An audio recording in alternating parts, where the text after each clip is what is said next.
화장을 해도 그렇게 잘 먹지 않고 좀 떠 보이는 그럴 때가 있어요. 그러면 이 파운데이션이 나랑 잘 안 맞나? 이런 생각을 하실 수 있는데요. 저는 먼저 여러분의 점검해야 된다고 말씀드리고 싶어요. 안녕하세요.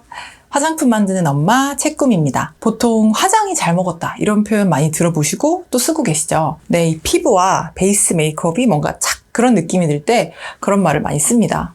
그런데 화장을 해도 그렇게 잘 먹지 않고 좀 떠 보이는 그럴 때가 있어요. 그러면 이 파운데이션이 나랑 잘 안 맞나? 이런 생각을 하실 수 있는데요. 저는 먼저 여러분의 피부 상태를 점검해야 된다고 말씀드리고 싶어요. 파운데이션이나 쿠션의 문제가 아니라 여러분의 피부, 각질 문제일 수 있거든요.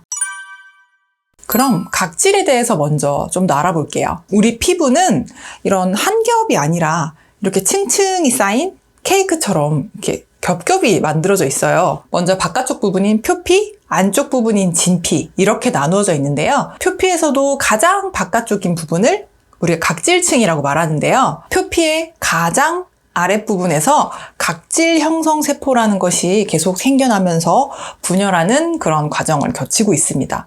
오래될수록 서서히 이렇게 위로 밀려 올라가면서 가장 바깥쪽에 있는 각질층을 향해서 이렇게 올라갑니다. 각질층에 다다를수록 세포는 이제 수명이 끝나게 되는데요. 이 죽은 세포가 각질층에 머물다가 떨어져 나가고 또 새로운 세포가 그 자리에 이렇게 오게 되면 계속 세포가 교체되겠죠. 그런 과정이 우리 피부에서 계속 일어나고 있어요. 피부의 턴오버 현상이라고 합니다. 이 턴오버 주기는 보통 28일이 걸린다고 해요. 각질이 어떤 건지는 알았는데 그럼 각질 제거 이거 꼭 해야 되나요? 이런 질문을 많이 하시는 경우가 되게 많으세요. 아마 지금 보고 계신 분들이나 주위의 가족들 보면은 각질 제거를 평생 안 하신 분들도 아마 많이 계실 거예요. 또 반대로 며칠 간격으로 되게 자주 하는 분들도 계시죠. 특히 요즘은 이 각질 제거가 좀 피부 관리의 기본으로 생각하시고 자주 하시는 분들도 꽤 많으신 것 같아요. 각질의 역할에 대해서 알아보면 이것의 답을 좀 찾아볼 수 있을 것 같습니다.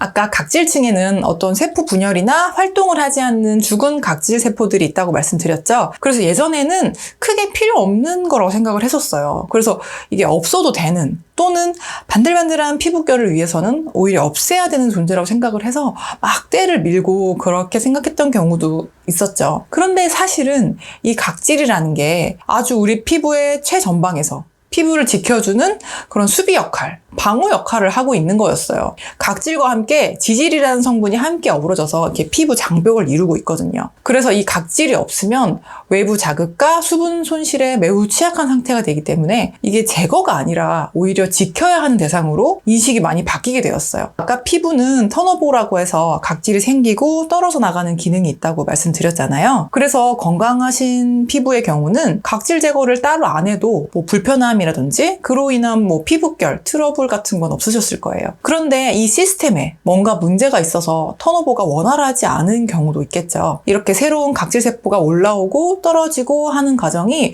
되게 물 흐르듯이 끊임없이 적당한 속도로 이루어져야 되는데 이 생성과 탈락이 뭔가 속도가 맞지 않거나 어딘가에서 정체가 돼버리면 이제 문제가 생길 수도 있습니다. 요즘 고인물이라는 표현 되게 많이 쓰시잖아요. 이렇게 새로 생기는 물이 이렇게 막 흘러가지 않고 계속 한 자리에 머물러 있으면 물이 썩게 되듯이 각질이 계속 이렇게 고여 있으면 모공을 막거나 들뜨는 현상이 생기면서 트러블이 생길 수 있습니다. 정리하자면 기본적으로는 각질 제거가 반드시 필요한 것은 아닙니다. 각질은 우리 피부를 보호하는 중요한 역할을 하고 있고 이미 우리 피부 자체에 각질을 생성하고 탈락시키는 턴오버 기능이 있기 때문이죠. 하지만 피부 상태나 환경에 따라서 필요한 경우 각질 제거제의 도움을 받을 수는 있습니다. 각질이 좀 있긴 하지만 피지가 많지 않은 경우 그럴 경우도 좀 피부결이 거칠고 약간 갈라져 보이고 좀 들뜨는 경우도 있죠. 이럴 때는 조금 주의가 필요합니다. 이렇게 하얗게 들뜬 게 조금 보기 싫고 갈라진 면이 보기 싫어서 당장은 막 없애고 싶어서 제거를 할 수는 있어요. 하지만 당장은 이게 없어질 수 있지만 결국은 이게 더 피부를 약하게 하고 자극을 주기 때문에 좀 붉어짐이나 이런 자극을 줄 수도 있고요. 점점 더 민감성 피부로 만들 수 있는 그런 역할을 할 수도 있습니다. 저 같은 경우도 예전에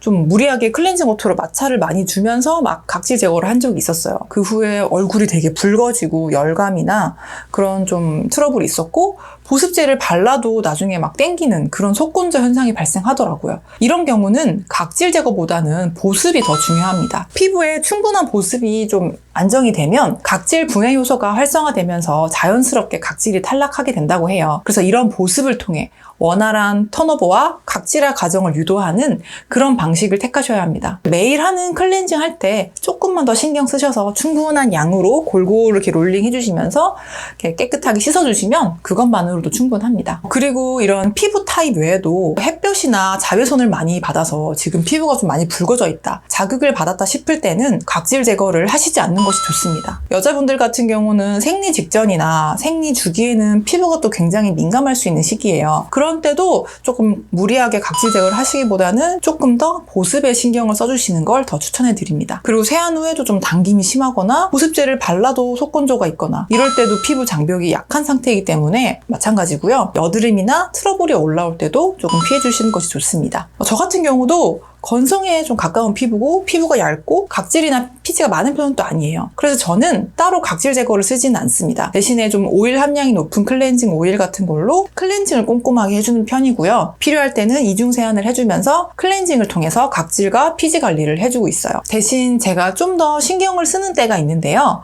저는 배란기 때를 좀 신경을 쓰고 있어요. 여자들은 호르몬 변화에 따라서 피부도 변화가 있거든요. 그때 좀 관리를 잘 안 해주시면 모공이 막혀서 생리전 트러블이 생기는 경우도 있어요.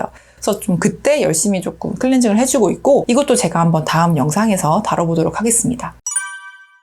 각질 제거를 다이어트에 좀 비유하면 이해가 더 쉽게 되실 것 같아요. 체지방 검사를 해보니까 체지방 비율이 높게 나온 비만이어서 그럴 때는 지방을 좀 제거해줄 필요가 있죠. 그런데 체지방이 적당하고 정상 체중이다. 그럴 때는 지금 상태를 그냥 잘 유지하는 유지어터가 되겠다, 이럴 수도 있잖아요. 마찬가지로 각질도 사람에 따라서 제거가 필요한 경우도 있고 뭐 딱히 필요 없거나 아니면 오히려 제거를 하면 안 되는 경우도 있습니다. 그래서 특히나 그런 다른 사람의 각질 관리 방식을 따라하면 안 되는 것 같아요. 각질 제거가 필수적인 게 아니라 조금 더 보수적으로 접근하시는 것을 추천해 드리고요. 무조건적인 어떤 각질 제거 이런 거보다는 좀 각질을 관리한다는 개념으로 이해해 주시면 좋을 것 같아요. 아까 말씀드렸듯이 유지어터인 분도 계시고 오히려 하면 안 되는 분도 계시니까요. 바디 각질 케어도 제가 한번 다음 영상으로 다뤄보려고 하고요. 관련해서 궁금하신 점들은 댓글로 남겨주시면 제가 최대한 답변 드리도록 하겠습니다. 앞으로도 제가 스킨케어와 피부에 대해서 제 경험과 유용한 이야기들을 담아서 꾸준히 영상을 준비할 테니까요. 다음 영상에서 만날게요. 채꿈이었습니다.